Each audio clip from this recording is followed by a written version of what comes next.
Hey gang, Matt Standridge here again, and I wanted to do a quick video about some changes that I've made to my Archwire sequence, and upon further reflection and some studies that I've been reading and whatnot. So I just wanted to go through this real quick. So I'm always looking for to blend time, cost, and quality. I really pride myself on clinical outcomes, but at the same time, I do work. My office is in a pretty rural, pretty low income area, so I do have to be very mindful of budget. A to help with profitability, but also to keep my services at a price point that my area can handle. So it's like on one end, I want to be priced where people can afford to do the work, but at the same time, I still want great clinical outcomes and use quality materials. And so we're always trying to find that best blend between efficiency of treatment, cost of overhead, and while keeping the quality of our work where we want it. So we really want to start thinking about what type of forces we're putting on teeth. So orthodontics, it's all forces, it's all physics. And so to recap, posterior teeth are larger than anterior teeth, and maxillary teeth are usually larger than mandibular teeth. And as we know, larger teeth are harder to move because of increased PDL and root support, i.e., it really just has more surface area. And so we really want to start thinking individualized to the patient of what the right amount of force is going to be. Hence what I call the Goldilocks forces.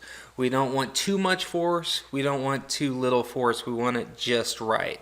Because too little stress on the tooth, means there's not that adaptation that happens. So you're going to have very, very little compression of the PDL, maybe not even enough for a response. So you're not going to have the osteoclastic activity. So you're going to have very slow movement. But at the other end, if you apply too much stress, then you could crush that PDL. You could cause necrosis of the PDL, and you could really get slow movement and possibly even no movement. And to recap a classic study that has been cited over 700 times in the fields of orthodontics, summarized the process of this cascade very well. So when we put stress on the tooth, that leads to tipping of the tooth. That tipping, that movement of the tooth, then compresses the PDL. And then that movement stops. It hits a roadblock, and the body starts to turn over this tissue. So this lag phase of that PDL, it leads to avascular hyalinized tissue. Then, depending on that force, that lag phase may last 4 to 5 days. It could last up to 10 weeks, depending on the amount of tissue, this avascular hyalinized tissue, is formed.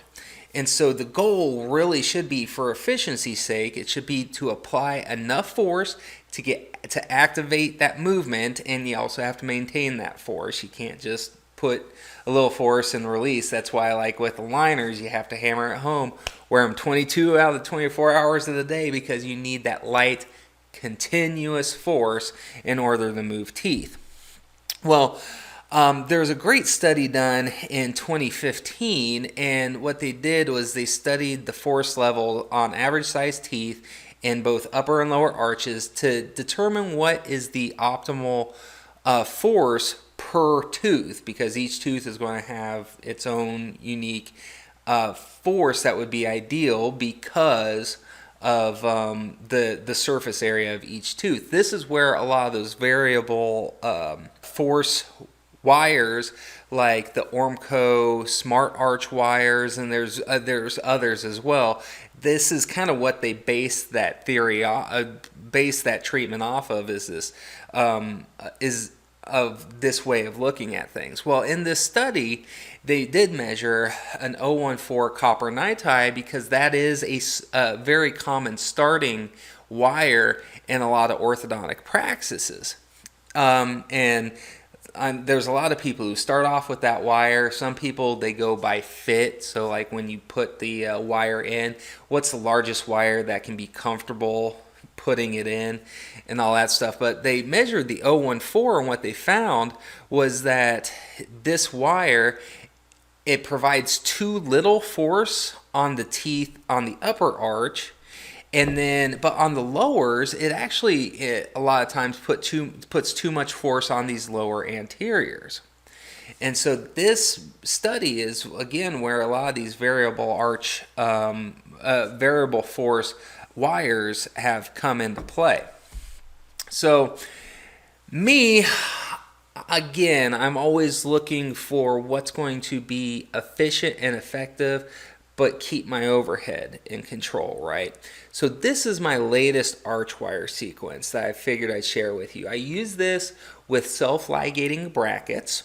I want to start doing some split testing, well, not true split testing, but side-by-side comparisons of this versus the mini twin. I'm really liking the self-ligating brackets, but I do believe I might have a different way to still use mini twins, but get some activation through some different elastics that might be on par with self-ligating. So we'll see about that. But right now, my current Archwire sequence is I start with an upper 016 copper NiTi.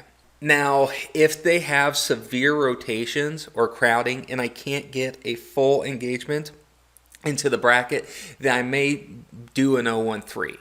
But most cases, I'm starting off with an 016 copper NiTi, and I stay in that 6 to 12 weeks. Now, I will refreshen wires because even with NiTi, my kids still beat these wires up. So I still see them every 6 weeks.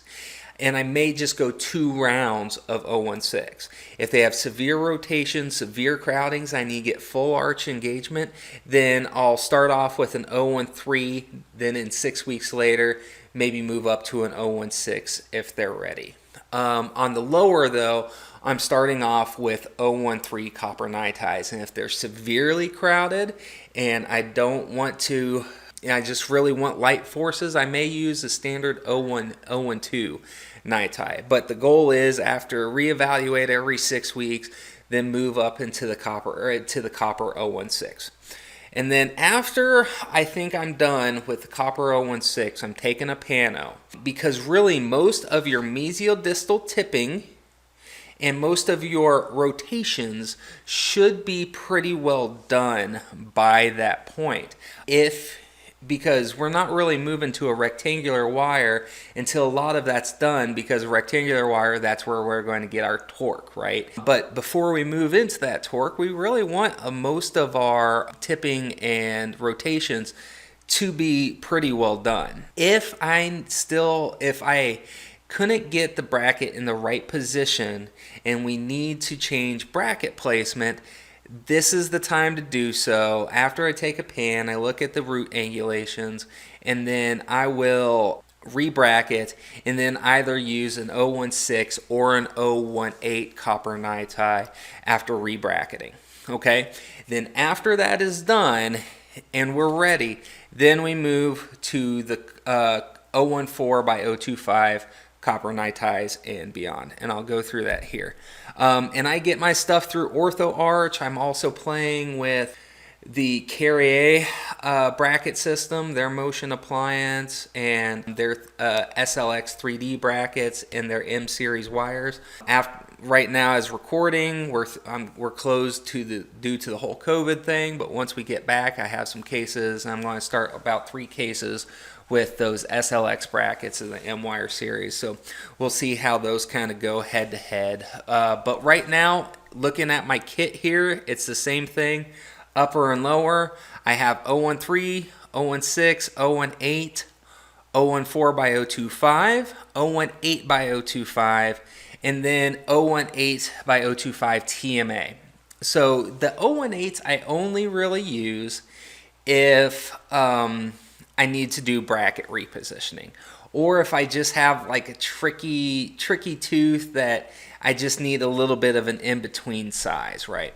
And then that 018 by 025 TMA, I really like that wire, but I still like stainless steel plenty of times. So if I need more expansion or more lateral development or coordinated arch development, then I have no problems using stainless steel. If I need to do like a lot of power chain, I need some rigidity, I'll use stainless steel. And then also if I need to do a little individual root torquing, I need something that's going to hold any bends or torques that I put in the wire better, I use stainless steel for that. So I wanted to kind of been really reflecting on my protocols and all that stuff, and this is where I'm at currently up to date. And then here are some references, some articles that would be good if you want a little further reading. So hope you guys enjoyed that. Hope you found some value,